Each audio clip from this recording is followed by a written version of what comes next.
nosso convidado é de primeira linha.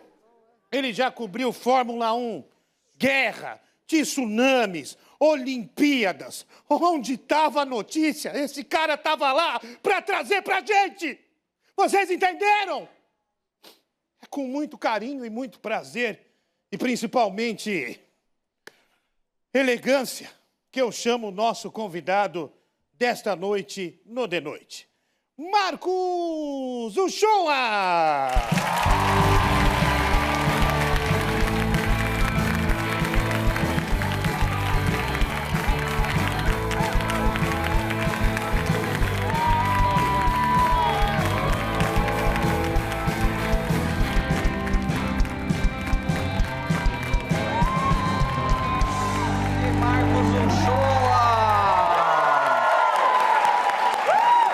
Prazer recebê-lo, Marcos. Seja bem-vindo. Obrigado, Danilo. Ô, Marcos, a gente sempre... Aliás, ô, Roger, por que tocou essa música pro Marcos Uchoa? A cobertura da guerra que ele fez e tal. Então, escolhemos um dos temas, né? Isso que eu ia falar, eu ia começar falando isso. Todo mundo associa muito você ao esporte, mas você é um repórter extremamente versátil. Você já cobriu conflito, desastre, guerra, esporte... 8 guerras, mas eu sou da época do... Estou invadindo a praia de vocês, lembrando a música do Roger. E acabei que eu tive uma carreira um pouco diferente. Eu comecei realmente no esporte, mas acabei fazendo um pouco de tudo. E fui correspondente muito tempo fora, então 8 guerras, 3 tsunamis, enfim, G8, G20. Agora, o que eu não sabia é que você trabalhou na Air France. Sim, sim. O que você fazia lá? Check-in, você vai embarcar, né? Check-in? Check-in, chegada de voo. Falaram, ele trabalhava na Air France. Falei, pô, ele pilotou o Concorde. Não?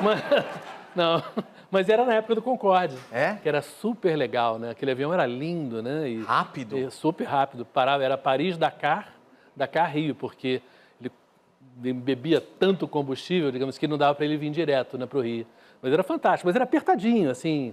Era sempre 2 lugares, corredor, 2 lugares, muito apertado. Mas muito rápido. Você chegou a andar em um Concorde? Não, não tinha dinheiro para isso. Tinha passagem de graça, porque né? você era funcionário. Era funcionário, mas para Concorde não dava essa moleza, não. Você chegou... Eu lembro que o Concorde saiu de linha, tem o quê? Tem uns 10 anos? Uns 10, 15 anos? Acho que um pouquinho, por aí. Né? E eu lembro que quando eu era criança, pô, Concorde, um dia... Você chegou a ver? Chegou a ir para o aeroporto para ver ele pousar? Nunca. Era lindo, muito bonito. Aeroporto eu fui depois de que eu entrei na TV, eu tive dinheiro para andar de avião. Mas ele fazia muito barulho? Sim, e por isso que era o problema dele. Quando ele foi criado, se achava que ele podia, enfim, ir para tudo quanto é lugar. Só que quando ele passava em cima da terra, o barulho era tão grande que ele não podia voar supersônico em cima da terra. Bom, em guerras, quando você está em guerras, você nota o barulho que faz um caça militar. Agora imagina isso todo dia passando em cima da tua casa. Ele saiu de linha porque era perigoso? Teve alguns acidentes? Teve um acidente que foi um azar, que ele estourou o pneu e entrou na turbina, mas... O problema dele não era a segurança, o problema é que ele bebia muito combustível. Era econômico. Econômico, ele era muito, muito caro. Não fechava a conta. Então, ele só pôde ficar nessas rotas, né? Paris ou Nova York, Paris-Nova York, Londres-Nova York, porque basicamente era em cima do mar. Quando ele chegava em cima da terra, ele não era supersônico. Mas ele economizava muitas horas de viagem. Muito, você podia almoçar em Paris e almoçar de novo em Nova York. Tipo assim, uma viagem de 10 horas com Concorde era o quê? Tipo, quase metade, por aí. Porra, eu queria falar com alguém que andou de Concorde. Não sou eu, mas eu vi do lado. Uchoa, você é muito associado ao jornalismo esportivo, mas você é um repórter extremamente versátil. Essa imagem do jornalismo esportivo pegou por causa da Globo, por causa da Manchete? Olha, eu acho que porque eu fiz muito, né? Eu fiz 10 Olimpíadas, eu fiz 8 Copas do Mundo, então mesmo quando eu estava quando eu era correspondente, fiquei 11 anos em Londres e 4 anos em Paris, eu nunca deixei de fazer as Copas do Mundo nem as Olimpíadas. Então, eu sempre tive um pé no esporte, eu adoro esporte, queria ter muito interesse, e vi muito coisas legais, assim, que as pessoas viram. Por exemplo, o Kelly Slater, né, o grande campeão de surf. O primeiro campeonato dele foi no Rio de Janeiro. Eu cabeludo, ele cabeludo. Hoje você vê, são 2 carecas. Mas assim, é engraçado que você, na entrevista, entrevistando ele ao vivo, ele falando, poxa, muito emocionado, não sei se eu vou ganhar de novo. Ele ganhou 11 vezes, né? Nossa. E o primeiro campeonato foi aqui no Rio. E sei lá, Mike Tyson, e eu cobri, Mike Tyson, Michael Phelps, Dream Team, né? Michael Jordan, Magic Johnson. Você é pé quente, Schumacher, Senna. Não, eu dei muita sorte que eu vivi numa época de grandes atletas, né? Usain Bolt, sei lá, e eu pude cobrir todos eles. Então, foi uma sorte. Quer dizer, agora, o esporte eu acho que também é a cultura do mundo hoje, é esporte. Quer dizer, você vai na China, você pode falar de futebol. E de uma maneira que de música já não é mais isso. Não tem mais um Beatles, né? É verdade. Que você, no mundo inteiro, você fala de Beatles. Agora, a música pulverizou, tem muito mais opções, né? Enquanto que no esporte, não. É a coisa que todo mundo conversa do Messi, do Neymar, Cristiano Ronaldo. Só tem 2 coisas, é verdade o que você está falando, só tem 2 coisas que você pode conversar em qualquer lugar do mundo. É o futebol, o esporte e o filme novo do Homem-Aranha. É só isso. Você estreou, foi na Manchete que você estreou? Foi. A Manchete tinha... Que ano que foi? Foi... Anos eu 80? fui 83 para 84. E a Manchete era uma revista, gente, numa época que se comprava a revista. Aconteceu, virou Manchete. Exatamente. Lembra disso? Era. Eu gostava da Manchete que tava sempre as mulheres peladas no carnaval na capa. Sim. Sempre tinha. Vocês não lembram da revista Manchete, né? Não. Eu lembro. Revista Manchete, tu lembra? Não, eu lembro da capa, mas eu nunca li, né? Existia, eu lembro. Era mais fotografia mesmo, Era ele tem razão. As mulheres peladonas do carnaval. Era na cobertura de Manchete. carnaval, era um troço enorme. Mas você começou na Danilo. revista? Não, eu comecei... Eu só fiz Cada televisão. memória punitiva, né? Na cabeça. Revista Manchete toda grudada às páginas. Você começou na revista ou na TV mesmo? Não, na televisão. Eu só fiz televisão, só fui repórter de televisão na vida. Nunca fiz jornal. Revista nunca... manchada. Nada, só televisão. Como é que você foi parar na frente da câmera? Olha, era difícil essa coisa de... Eu era muito tímido, ainda sou tímido, mas assim, claro que com o trabalho você desenvolve, mas não é fácil, né, ter uma coisa na tua frente e você falar com aquilo ali, sei lá, estranho, né? E foi difícil no começo, e foi, eu achei um aprendizado, você vai... Porque tem um trabalho assim que você é repórter, mas tem um lado de ator, né? Tem um pouquinho disso também, né? Você tem uma narrativa Tem para uma entregar. narrativa para entregar, você tem que ter expressividade, não é simplesmente falar, né? Mas falar de uma maneira que as pessoas prestem atenção. Eu fico vendo, às vezes, o repórter. Hoje em dia, muitos olham no celular, né, o texto. Não sei se antigamente eu olhava numa fichinha ou tinha que decorar mesmo o que vai falar. Chegar lá ao vivo e... É Roger. uma boa pergunta. Hoje os repórteres olham no celular. Na sua época, você tinha que olhar para o telefone lá o de disco, decorar e depois falar na câmera. Na verdade, a gente escrevia à mão, né? Ainda era uma coisa de escrever à mão, né? Mas o vivo para o repórter, ele é complicado. Se for uma coisa curta, com muitos detalhes, tipo um vivo num jornal de rede, né? Você tem que decorar. E aí você é meio papagaio nesse aspecto. Agora, se você for um vivo muito grande, você não pode decorar. Porque não só você não vai lembrar, mas se você errar, você se embanana. Então você tem que pensar assim, eu estou ligando para minha tia. Eu tenho que falar disso, eu tive com o Danilo Gentili, com o Roger, com a plateia, e foi assim, eu cheguei em São Paulo. E se eu vou contar uma história, eu não vou falar palavrão, porque minha tia, eu não falo palavrão com a minha tia, e mais ou menos aí rola, entendeu? E é mais ou menos isso que anda. Hoje eu acho que tem vivo demais. Em vez de se ir no lugar, se fazer a reportagem, se mostrar, se falar com quem está sofrendo, está passando por aquilo, você vê o repórter entrando ao vivo falando. E eu acho que isso não é legal, porque você, inclusive, torna o jornalismo mais vulnerável a ser atacado dizendo que é fake news, que você que disse. Agora, se você vai lá e mostra, aí o cara não pode dizer que você não sabe. Outra coisa que está acontecendo muito com o jornalismo hoje, que não tinha antes, é caça-clique. Então, se uma manchete deu clique, muito jornalista hoje não vai nem averiguar, igual você está falando, se é verdade ou mentira. Eu vou pegar a manchete, vou copiar, vou colar no meu veículo e vou ganhar os cliques. Afinal, meu sucesso é se clicaram para ler. Se é verdade depois ou não... Eu acho que talvez a gente esteja exageradamente com essa coisa da mídia social, que é super importante, super democrática, mas nada substitui o papel de você ir lá e checar. Né? Você vê se de fato a coisa aconteceu. Vamos lembrar o Shoah nas Olimpíadas? Cadê?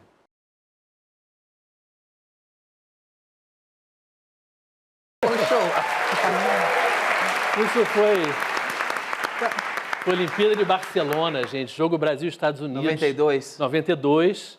E era o Dream Team, né? Michael Jordan, Magic Johnson, Larry Bird, que era um troço histórico. Eu cobri aquele time. E nessa reportagem era Brasil e Estados Unidos.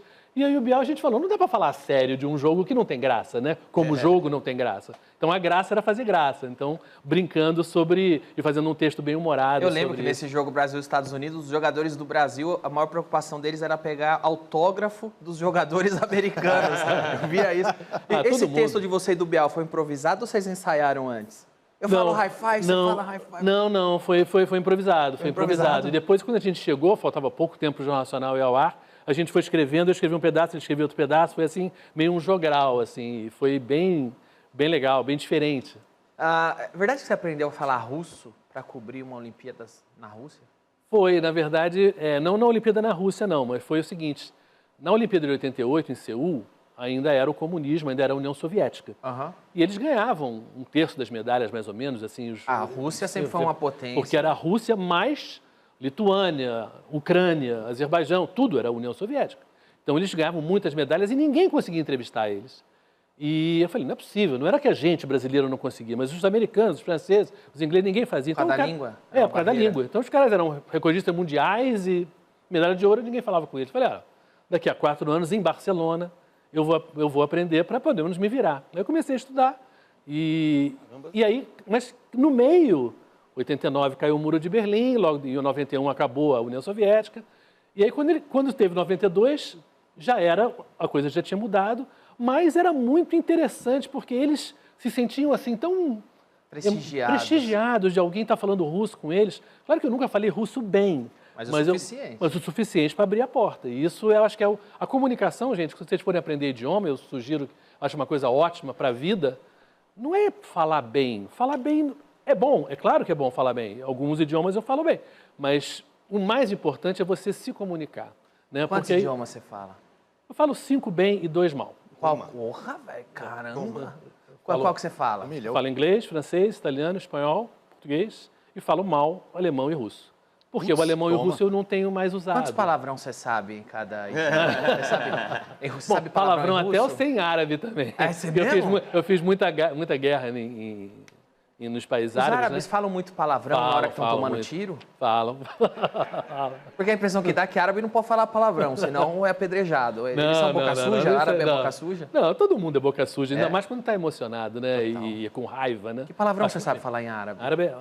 Tem um que eu acho muito engraçado, que é um palavrão que se chama Harabi Shwebek. Harabi Shwebek. É merda no bigode.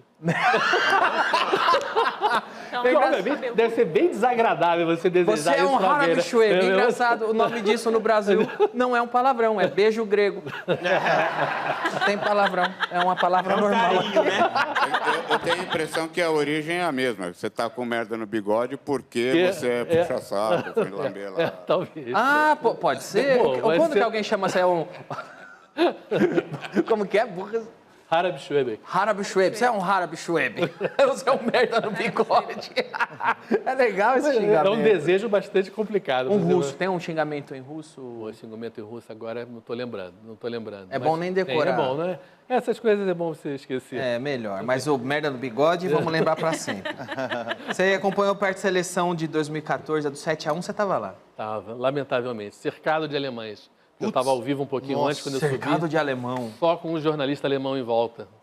E eles não acreditavam, eles batiam no meu ombro. Mas tirando sarro ou consolando? Não, consolando. Foi impressionante. Eles estavam alemão chocados. É tão educado assim? Não, foram muito educados. Muito educados. Não chora, não. Bem, gente, mas não é pior? Porque você não pode nem xingar o danado. Não é pior a condescendência de calma, amiguinho? Mas não foram condescendentes. Você pensar bem, eles fizeram um dever de casa muito bem, lembra? Eles foram para o sul da Bahia. Eles construíram um hotel, eles tinham uma ligação com a tribo indígena que tinha ali no sul da Bahia.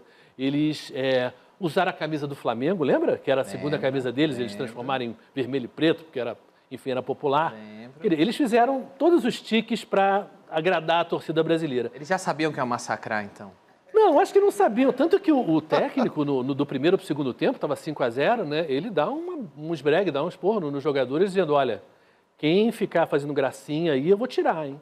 E mesmo assim meteram mais dois depois. Sem gracinha, mais 2 e acabou, bom. Hein?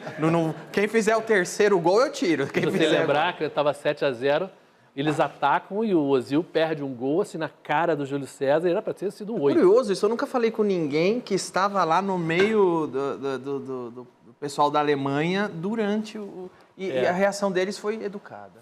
Foi educada e foi meio perplexa. Diminuiu o seu ódio?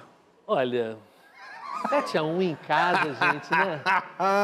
7-1 em casa, você tá... É que nem um nocaute, né? Você demora até para... desnorteado. Desnorteado. Foi horrível, horrível demais. E eu me lembro, assim, que depois da entrevista do Filipão, ele dizendo, não, eu não mudaria nada. Eu falei, como? Não mudaria nada? Nossa, que inteligente. Quando você mudaria? 17-1 você mudaria?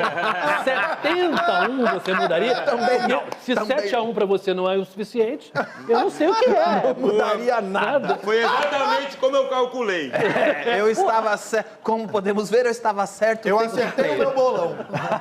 Falei 10, eles não chegam. Ai, caramba. Cara. Em que momento você perdeu a esperança ali? Aqui, o Tino Marcos veio aqui e a gente estava conversando que nós estávamos vendo esse jogo com a produção. Primeiro deu tristeza, segundo, no terceiro nós já estávamos comemorando. Aí depois no sexto, sétimo a gente queria ver mais. Olha, todo mundo alemão aqui. Eu, de verdade, eu achava que o Brasil já tinha ido muito longe. É verdade. Nas oitavas de final, a gente não perdeu para o Chile nas oitavas de final, por pouco. Foi a bola no travessão, estava 1-1. É verdade. Eles iam ganhar o jogo. Não jogamos bem contra a Colômbia. Aquele time não era bom. É verdade. Tudo bem que a gente é patriota, tudo bem que a gente é torcedor e era no Brasil, mas aquele time era fraco. Tinha um jogador que eu nem sabia quem era. Enfim. Tu também não sabe nenhum. Mas não precisava ter esculachado de 7-1, né? Também acho. Você, o Show, entrevistou o Ayrton Senna na a última vitória do Senna? Foi cobertura no sua. Brasil, 93. Cadê?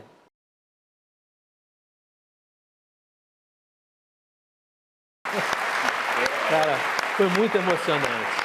Foi muito emocionante, porque, claro que a gente era super torcedor do Senna, né? Mas chegava aqui no Brasil, aquele danado do Alain Prost ganhava, né? O francês ganhou 6 vezes, eu acho.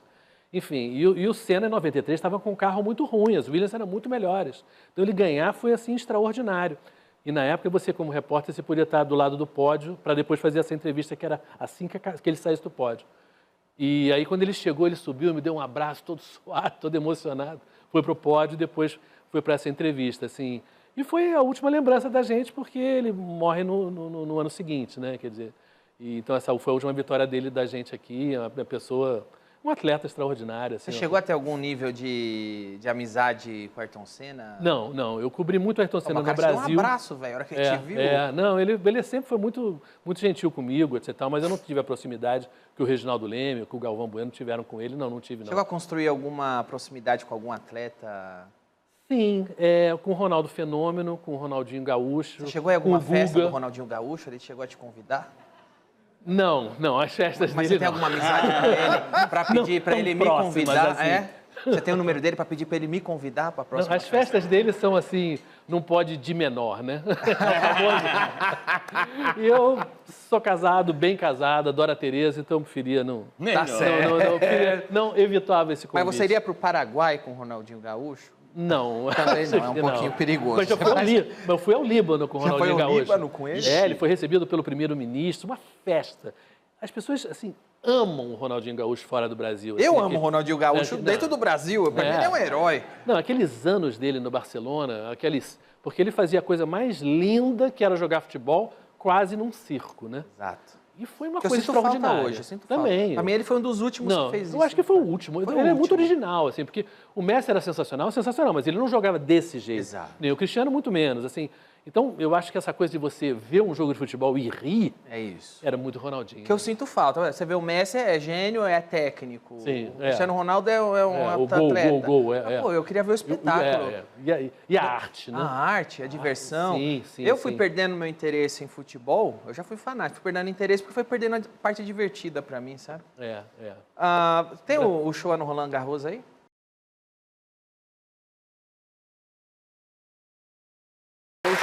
Olha, são 25 anos, né? 25 anos.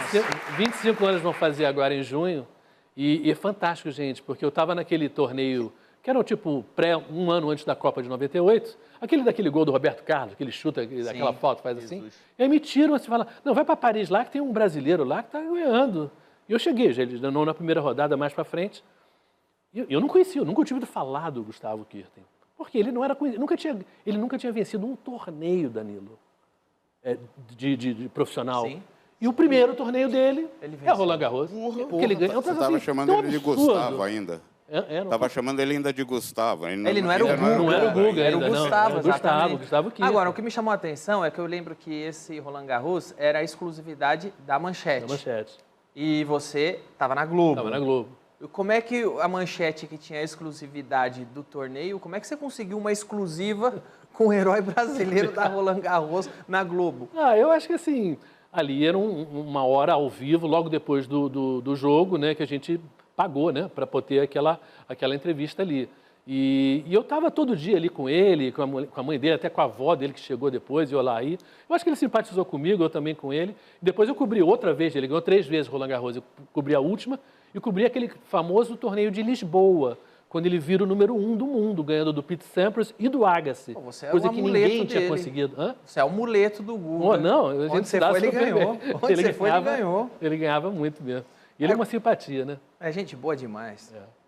Uma vez eu estava em Bahamas, num hotel, eu encontrei ele lá, cara, no cassino. Sei. Aí eu comprei um charuto e ele falou, não, eu não fumo. Que história linda. Foi isso. Eu comprei um charuto, daí ele falou, não fumo. Eu falei, vamos jogar na roleta? Não jogo. Eu falei, legal.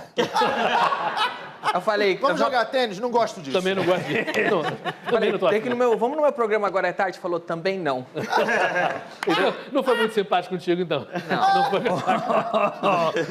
Ô, Show, vamos falar de guerra agora. Você cobriu guerras e outros momentos históricos, não é? O 11 de setembro, eu me lembro, a sua cobertura foi emblemática aqui no Brasil. Mas no 11 de setembro, o que aconteceu? Eu estava exatamente por causa do Guga. Exato. Em Nova York, eu fui cobrir o US Open. Foi acidental que você estava Foi acidente, não. E o que aconteceu? A chefe do escritório pediu para eu ficar mais uma semana. Mas eu morava em Londres, eu estava com a Tereza, com as crianças e tal, e eu falei, não quero voltar para casa. Então eu vou embora no domingo à noite, chego na segunda de manhã, em Londres, e o 11 de setembro é na terça de manhã. Então, eu não estava em Nova York no 11 de setembro. Por minha culpa, de certa maneira. Foi o maior gol, digamos assim, eu diria que foi o único gol contra que eu fiz na vida, mas na minha carreira, mas sem querer, obviamente, não sabia. Mas eu cobri muito depois, aí as guerras todas, Afeganistão, e tudo o que aconteceu a partir daí, né? Porque a minha memória é que os desmembramentos do 11 de setembro é muito aí tudo forte tava, a sua cobertura. Iraque, né? Intifada. Tem o Shoah no Iraque aí? Cadê?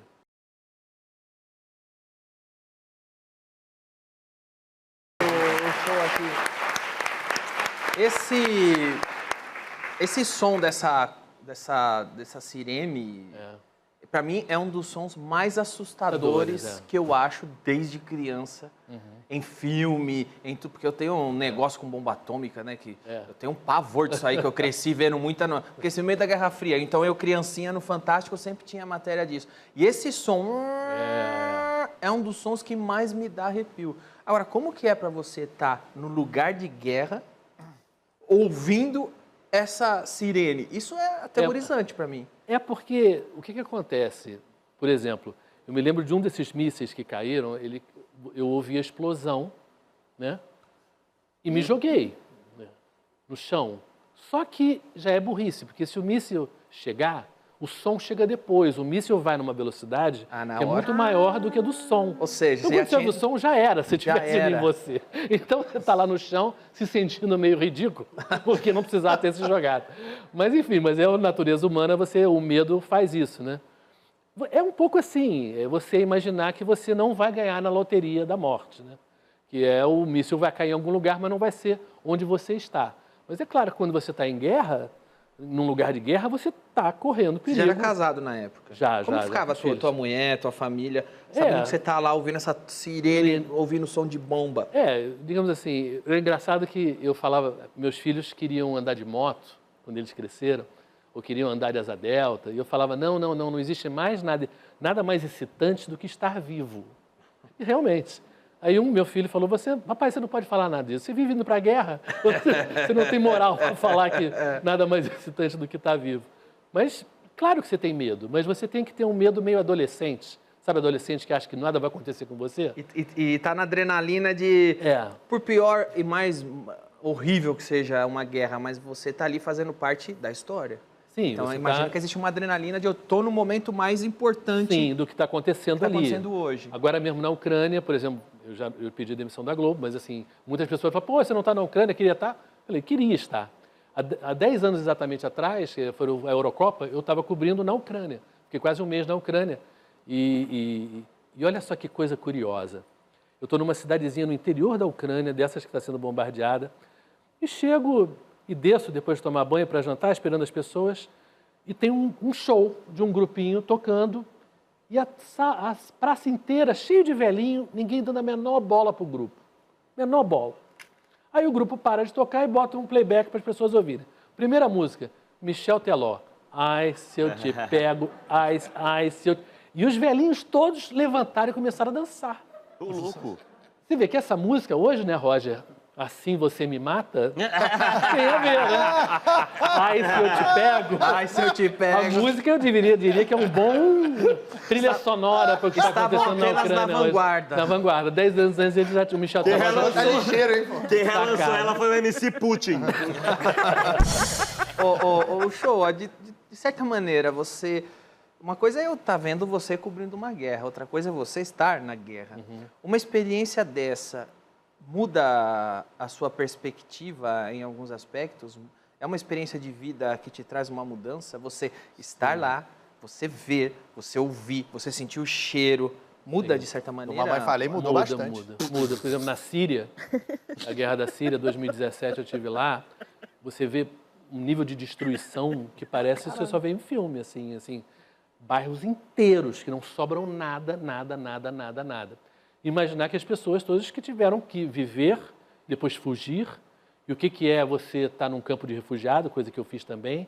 Se você tiver sorte, você sai com uma malinha. Imagina você levar a tua mala, uma mala como a tua vida. Você não tem mais conta em banco, não tem mais dinheiro. Nada, não tem mais vizinho, não tem mais amigo, tem pessoas que morreram que eram tuas amigas. Não tem a certeza que vai almoçar amanhã. Não. E isso é a pessoa que sobreviveu. Agora, e tem o sofrimento de todo mundo. Você pega, por exemplo, os feridos, né? As pessoas que carregam esse ferimento para esses lugares, e aí a família tem que, né, vive em volta da pessoa que é ferida.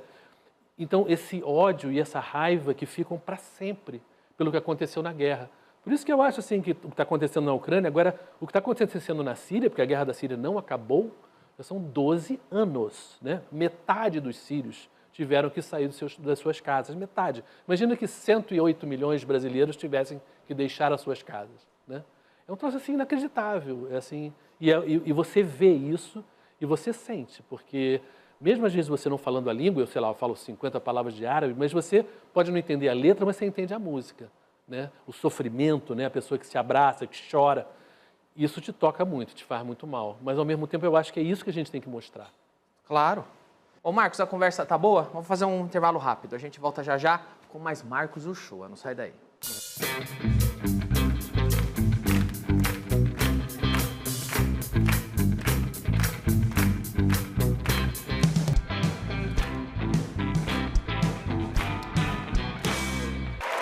Estamos de volta com Marcos Uchoa. Tem um dia aqui que o Bonner confundiu a sua cabeça com capacete.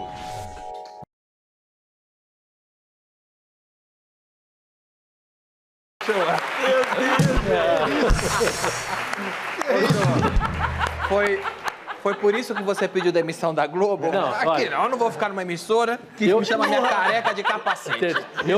Deixa o Will Smith encontrar o William Bonner fazendo piada de careca. Meter a mão na cara dele. Eu, como integrante do Sindicato dos Carecas, tenho que explicar qual é a situação. Eu estava de capacete. Por quê? Isso foi na Guerra da Líbia e tinha muito tiro. E também tinha muito tiro de comemoração, que é uma coisa que é muito árabe. Você dá muito tiro pro alto. E, obviamente, lei da física, né? Tudo que vai para cima, vai para baixo. Então, onde eu estava fazendo o vivo, caía muita bala. Putz. E o cara da parte técnica falou, você não quer botar um capacete antes de você... Mas eu detesto essa coisa de botar colete à prova de bala ou capacete sem necessidade. Para parecer tipo assim, mamãe, eu tô na guerra. Eu acho que, sabe, tem lugar que é para você botar, tem lugar que não é para você botar. Eu estava entrando ao vivo num lugar que era seguro. Quer dizer, com exceção das balas que caíam. Mas assim, então eu botei o capacete logo antes, né? E tirei. Quando me chamaram para entrar, ele tinha me visto. Ele te viu de capacete. No monitorzinho que não tem ali na bancada, quando ele estava indo para a bancada, ele me viu de capacete, ele e a Fátima. E aí, na hora, ele falou sem me ver, enfim. Mas, enfim, ficou famosa essa história, porque realmente é um capacete clarinho, né? Uma nova cor. Vou lançar até essa moda, um capacete claro. Mas o capacete é só psicológico também, né? Se cai uma bala ali... Não, até porque... Eu acho que bala que cai do céu, talvez o capacete pare, né? Cai com a porque já não mesma tem mais tanta velocidade. força. Já não tem mais tanta força. A disparada depende do calibre e fura. O que... Depende da distância. Eu acho que na guerra o capacete se o cara lá da casa do cacete atirou, a bala não chega com força suficiente. Agora de perto... Hoje em dia, gente, sniper, né? Sniper, a expressão sniper vem de um passarinho. Eu não sabia. Que é um passarinho na Índia que voava de uma maneira meio esquisita, então você tinha que ser muito bom para acertar esse passarinho. Não sabia. Quem era muito bom chamava de sniper. O recorde hoje é 3,5 km. 3,5 km com uma arma, você mais ou menos está no posto 6, em Copacabana, e acertar a pessoa do outro lado no leme, com um tiro. Nossa Senhora. Uma coisa tão absurda. Mas hoje, claro que os snipers bons acertam 1 km, 1 km e pouco, o normal, né? Que já é uma distância enorme. Então você, um cara só, com uma arma boa, que as armas hoje são muito boas, com aquele telescópio, você tem que saber de ciência, né? Pressão do ar, umidade, vento. O cara, ele impede que uma infantaria consiga avançar com um sujeito só, entendeu? Como guerra hoje é drone, né? Esses drones que a Ucrânia conseguiu parar os russos tem a ver com isso, que é uma coisa... Inclusive, tem uma história legal. Eu já fui à casa do caralho. Onde Já é? fui. Como é que Deixa eu te contar essa história, Danilo. Porque essa história é uma história ucraniana. Como assim? O cara cheio de que pentelho. o cara que criou o que se chama cosmonáutica, que é realmente ir para o espaço, era um ucraniano. Chamava Sergei Karalyov. Lendo o nome Por dele... isso que o foguete tem essa forma. Lendo o nome dele é Korolev. Korolev. Só que em russo, o O, quando não é tônico, vira A. Então, meu nome, por exemplo, é Marcas, para russo. Então, o Korolev virava Karalyov. E eu fui visitar a casa dele na Ucrânia, onde ele viveu, etc e tal. Então, eu tenho foto lá na casa Que do caralho. legal, velho. Agora, se você pensar o que é o GPS, o que é o satélite... Hã? Perguntou se a casa é glande. Ai, meu Deus. Então, tudo isso, satélite, né, drone, onde você joga bomba, tudo isso vem desse cara lá atrás, né?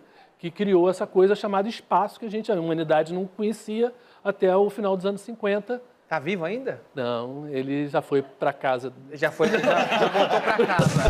Já voltou pra casa. Já deu a última enterrada. Já. Vamos ver você na Tailândia, cadê?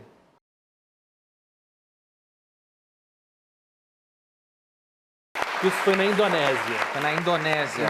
Foi depois do Bandar. tsunami. Eu fiz 3 tsunamis, esse foi o primeiro, foi o pior, foi o mais traumático. Peraí, o show, antes de você contar, rapidão. A gente aqui, poucos VT, você tava numa guerra, num bombardeio, num tiroteio, num tsunami. Será que a Globo não queria te matar, não? Alguém não gostava de mim? Alguém não gostava de você? E aí? Mas foi a coisa mais traumática que eu já cobri, foi esse, porque foram cerca de 250 mil mortos e na mesma hora, né? Quer dizer, a onda, tem um terremoto no caso dali, mas a onda vem, então você vê dezenas de corpos. Você viu corpos? Vi muitos, eu vi caminhões lotados de corpos. Deus, nossa. E é uma coisa que a gente não está preparado, né? Ninguém está preparado. Não é bom ver gente morta. Por né? mais experiência, por mais anos de quilometragem que você tinha aí, mexeu com você? Muito, muito. Eu fiquei traumatizado, né? Aquela post-stress syndrome, né? Que tem, né? De traumático, né? O que dava? Eu ficava sonhando, eu não conseguia dormir direito. Ficou deprimido, imagino? Não era depressão. Era uma coisa assim de não dormir direito, porque essas imagens vinham na cabeça, perturbado. Isso depois que eu voltei para casa em Londres. Mas, assim, foram 15 dias, 3 países, assim, sem parar. E isso aí, gente, que vocês viram, isso já era 10 dias depois. Nossa. 10 dias depois. Porque a gente fez Tailândia primeiro, depois Sri Lanka, depois Indonésia. Isso eram 2 vezes por dia que tinham frotas de caminhões recolhendo corpos sem parar. Você imagina o que não era o primeiro, segundo dia nesse lugar. Fora o terremoto que continuou tendo, né? Então a gente trabalhava, mas de vira e mexe a terra tremia, todo mundo corria, gritava. Você tá com medo de começar um outro tsunami aí? Você tá no meio? Normalmente eu tem um lado racional, que você sabe que, em geral, um terremoto muito grande é seguido do que eles chamam de aftershocks, né? Que são tremores menores. Mas esse foi 9,1, né? Esse terremoto, que é um absurdo. E os aftershocks eram 6,7, 6,8. Que é muito, gente. Você treme tudo. Treme, sabe, muita coisa. Isso não tem tanto tempo assim, né? Não, isso foi em 2004. 2004. Aí eu fiz, depois, 2010, do Chile. E 2011, o de Fukushima, que foi no Japão. Né? Que foi horrível também, mas morreram 15 mil pessoas. Você sempre estava cobrindo tragédia, guerra, bombardeio. O repórter que vai para... que sempre vai cobrir essas coisas, ganha um adicional segurança? Não tem nada. Devia ter, não. Não tem nenhum bônus, nenhum prêmio, não tem nada. E quando é correspondente internacional, também tem que pagar a própria casa? Como é que é? Com o salário? Como assim? Você é correspondente, você falou, voltei para minha casa em Londres. É você que paga? A empresa... Não, a empresa paga. A empresa paga. Quer dizer, você... Em Londres, eu como correspondente, eu recebi um salário. Eu não tenho apartamento, não tenho nenhuma outra mordomia, digamos assim, né? Apartamento ou carro, não tem nada disso. Você recebe o salário, como a gente aqui, né? Você recebe o salário e leva a tua vida. E era assim. Aí você paga o teu aluguel. Paga, exatamente. Mas eu acho que tinha que ter um... Como é que fala? Salubridade? Adicional e salubridade. Tinha que ter um para quem vai cobrir guerra, não tinha, não? Mas não tinha, não. Você tá lá sentindo tremor, vendo um monte de gente morta. Não, mas não teve, não. Que doideira. Mas é uma boa ideia, hein? É uma boa ideia. Será que eu posso pedir? Você vai se candidatar, não vai? Pô, é um projeto aí, hein? Repórter que vai adicionar tem que ganhar salubridade. Eu tô assim, eu pedi demissão. Eu acho que eu estou num momento assim que eu estou insatisfeito com as coisas como estão aqui no país da gente. Eu queria fazer alguma coisa. Porque tá tão bom. Olha, esses paraísos. Como assim? Olha ele como é exigente. Agora tá com a exigência dele. Então, eu acho que assim, eu cansei de bater panela ou reclamar de WhatsApp. Eu acho que a gente precisa fazer alguma coisa, assim, realmente tentar ajudar na prática, né? Como lembra a música do Roger, né? Tá cheio de gente inútil. A gente somos inútil e eu estou querendo ser útil. Deputado federal? Eu estou pensando em ser deputado federal pelo Rio de Janeiro. Eu sou do Rio. E tentar fazer uma coisa melhor no Congresso. Eu acho que tem espaço para isso. Lá também tem muita gente que também não... Mas você não vai ser aliado do Dória? Não, eu sou de outro partido. Então por que você está usando a roupa dele? Você está com o uniforme dele aí. Ele gosta dessa suéterzinha, né? Mas eu acho que o Dória aqui em São Paulo, em relação à Covid, ele mandou muito bem, né? Ele foi muito bem, foi muito importante. Não discordo de outras coisas, mas eu acho que hoje o importante é a gente voltar a poder conversar, tornar a política um lugar de conversas normais, sem agressividade. Eu acho que, por exemplo... Aliás, isso que você fez, o Dória provavelmente é um cara que você discorda de muita coisa, mas você foi capaz de elogiar uma coisa que você concorda. Isso é raro hoje em política. Sim, Isso hoje está, ou você é do mal ou você é do bem. Ou você é fascista ou você é comunista. Virou isso. Mas que eu acho que é um erro também da mídia. A gente foi criado, né, todos nós como sociedade, não vendo na televisão, nos jornais, nenhum elogio à política. A gente só via crítica. E, obviamente, matematicamente, é impossível que num país do tamanho do nosso Brasil não tenha um prefeito, um deputado, um governador que não tenha feito uma coisa boa.